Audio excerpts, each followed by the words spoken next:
L'Italie, Rome et moi de Philippe Ridet chez Flammarion. Ma che bello. Alors je vais te faire une petite confidence aujourd'hui à toi l'internaute. Franchement, j'aurais aimé être Philippe Ridet.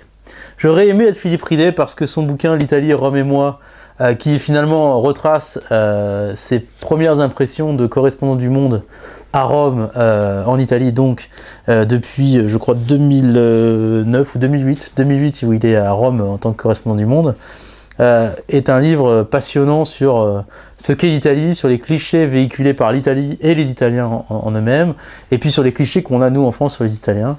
C'est drôle, c'est enlevé, c'est personnel, parce qu'il y a beaucoup de ressentis personnels de Philippe Ridet sur le fait qu'il ait épousé une Italienne, pourquoi il a épousé une Italienne, pourquoi il a toujours voulu être italien, pourquoi quand ses amis partaient en vacances en Espagne, lui préférait partir tout seul en train en Italie, et puis quand il était aussi jeune, pourquoi il allait voir des films italiens, pourquoi cet imaginaire italien a travaillé son imaginaire à lui. Bref, bien sûr, il y a de la politique, parce que l'Italie, c'est le foot, la politique, le pape.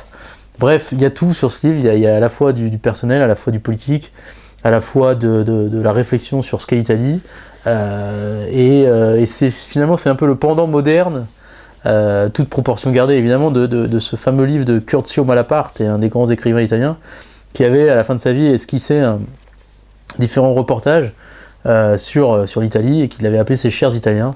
C'est assez proche aussi de ce que Pasolini a essayé de faire sur la sexualité des Italiens, dans un de ses films en 1966.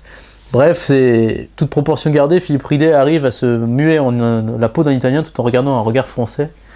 Et c'est savoureux si on aime l'Italie, si on aime la Renaissance, si on aime Rome, si on aime la Piazza il Campo dei Fiori, si on aime toutes ces choses-là, si on aime la beauté et la sensualité des femmes italiennes, il faut absolument se lire ce livre, parce que c'est un moment rare d'intelligence sur ce pays qui finalement nous ressemble, et sur ce pays qui est à la fois très différent et très semblable, sur ce pays qui, s'il est différent, loin de nous léser, nous enrichit. Et voilà, enfin bref, c'est une déclaration d'amour et en même temps une critique véhémente de certaines choses qui se passent en Italie actuellement, comme Beppe Grillo par exemple. Et c'est vraiment sublime. Pour tout comprendre, vous pouvez lire ça, c'est déjà un premier pas passionnant.